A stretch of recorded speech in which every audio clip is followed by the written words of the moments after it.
ಏನು ಮಾಡ್ಕೊಳಕಾಗಲ್ಲ. ಕನ್ನಡ ಮಾತಾಡೋ ಅಂತ ಹೇಳಿದ್ ನಾನು. ಆಯ್ತಾ, ಕನ್ನಡ ಮಾತಾಡೋ ಅಂತ ಹೇಳಿದ್ ನಾನು. बैंगलोर में रहो तो तुम हिंदी बोलो। बैंगलोर में रहो तो तुम हिंदी बोलो। ನೀನ್ ಬೆಂಗಳೂರು ಬಂದಿರೋದು, तुम भी हिंदी में बात करो। ನಾನ್ ಹಿಂದಿ ಮಾತಾಡಲ್ಲ, ನೀನ್ ಕನ್ನಡ ಮಾತಾಡ್ಬೇಕು. ಬೆಂಗಳೂರು ಬಂದಿರೋ ನೀನು.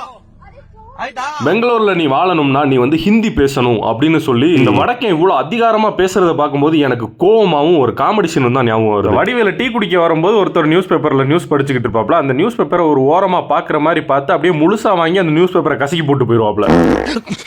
அந்த மாதிரி தான் இருக்கு இந்த வடக்கன் பேசுனது. பீகார், மாப்பி, ஊப்பில இருந்து அங்க புழைக்க வழி இல்லாம இங்க புழைக்க வந்துட்டு கர்நாடகாரங்கள்ட்டே போயிட்டு நீ பெங்களூர்ல வாழணும்னா நீ ஹிந்தி பேசணும் அப்படின்னா எவ்வளவு இறத்தாலும். இது உங்களுக்கு கர்நாடகா அப்படின்றனால கொஞ்சம் அந்நியமா தெரியும். இதே அப்படியே சென்னையில சப்ஸ்டிட்யூட் பண்ணி பாருங்களேன். நீங்க சென்னையில வாழ்ந்துகிட்டு இருக்கீங்க, உங்கள்ட்ட ஒரு வடக்கன் வந்து நீங்க சென்னையில வாழணும்னா உங்களுக்கு வந்து ஹிந்தி தெரியணும் அப்படின்னு சொன்னா உங்களுக்கு எவ்வளவு கோவம் வரும். அதாவது அவனுக்கு தமிழ் தெரியலன்னு சொன்னா கூட நம்ம அதை பத்தி பெருசா கண்டுக்கிற மாட்டோம். ஏதாவது அவனுக்கு தெரிஞ்ச இங்கிலீஷை வச்சு நம்ம பேச ஆரம்பிச்சிருவோம். ஆனா நீ வாழ்றது சென்னையில, நீ சென்னையில வாழணும்னா உனக்கு ஹிந்தி தெரிஞ்சிருக்கணும்னு அவன் சொன்னான்னா எப்படி இருக்கும்னு யோசிச்சு பாருங்க. நீ இருக்கிறது தமிழ்நாட்டுக்குள்ள, உனக்கு புழைக்க இடம் கொடுத்தா இங்க வந்துட்டு நீ ஹிந்தி பேசணும்னு அதிகாரம் பண்ணுவியா அப்படின்ற ஒரு கோவம் வருமா? ஆனா இந்த இடத்துல அந்த ஹிந்தி பேசணும்னு சொன்னா பாருங்க, வடக்கே அவனுக்கு நல்ல நேரம்னு நினைக்கிறேன். ஒரு சாஃப்டான ஆட்டோக்காரர்கிட்ட பிரச்சனை பண்ணிருக்கேன். இதுவே ஒரு ஆவரேஜ் கர்நாடக ஆட்டோக்காரங்களா இருந்திருந்தா நேரம் கூட்டத்தை கூட்டி இந்த வடக்கனை நசுக்கி இருப்பாங்க. இவங்க எல்லாம் யாருன்னா இன்னும் குருட்டுத்தனமா இந்தியாவோட நேஷனல் லாங்குவேஜ் ஹிந்தி நம்பிக்கிட்டு இருக்க மலுமட்டி தற்கூரி வடக்கைங்க.